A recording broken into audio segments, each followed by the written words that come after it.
నాడు తమకున్నటువంటి దానిలో భక్తి శ్రద్ధలతో వ్రతాన్ని ఆచరించి స్వామి మా అపరాధం నుంచి నా భర్త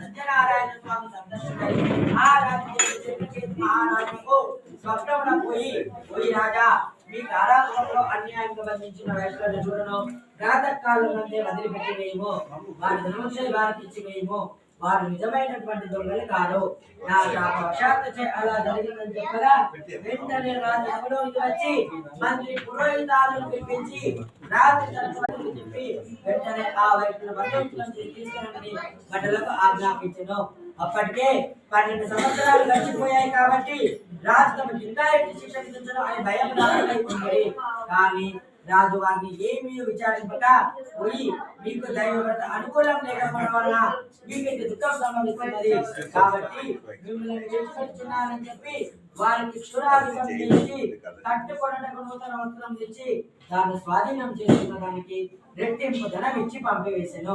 ఇది శ్రీ స్కందేవ కండే సత్యనారాయణ కథాయాం తృతీయోధ్యాయ సమాప్తః.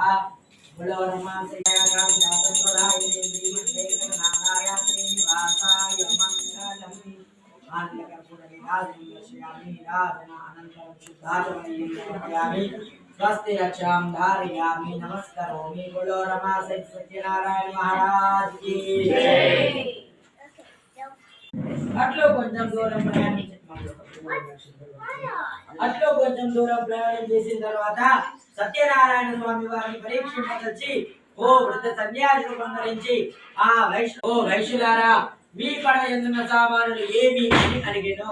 వైశ్యులు ధనగర్వంతో ఉన్నవారు కావున పరిహాసంగా ఆలోచించుంటివా మా పడవలో ఆకులు అలగులు తప్ప మరి ఏమీ లేవని బదులు చెప్పింది.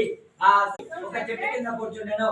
ఆ తర్వాత వైశ్యులు ప్రవేశించుకున్న వారి తమ పడవలోకి వచ్చి చూడగా తమ ధనముకు బదులు ఆకులు అలములు ఉండుట చూసి మూడు చేయవాలని చెప్పి ఆ సన్యాసి వద్దకు వెళ్లి సాష్టాంగ నమస్కారం చేసి మహాత్మా అజ్ఞానులము అవివేకులమై మీతో పరిహాసంగా మాట్లాడితిమి మా అపరాధం క్షమించి మా ధనమంతా మాకు లభించినట్లు చేయుండనగా పోయి మీరు సత్యనారాయణ వ్రతాన్ని చేస్తానని చెప్పి చేయకపోవడం వల్ల మీకు దుఃఖాలు సంభవిస్తున్నాయనగా బ్రహ్మాది దేవతలు కూడా మేము గ్రహింపజాలరు. ఇక మేమెంత వాడము మాపై కరుణ చూపమని చెప్పి అనేక లభించిన కొన్ని వాళ్ళు వెళ్ళిపోవచ్చున్నది. అట్లు కొంచెం దూరం పోయిన తర్వాత అల్లుడా అదే మన మణిరంగమని చెప్పి తమ రాగా భార్యాపుత్రికి దగ్గరమని ఒక దూతను పంపాను. వెంటనే దూత నగరంలో పోయి అమ్మాయి మీ భర్త అల్లుడు ఇప్పుడే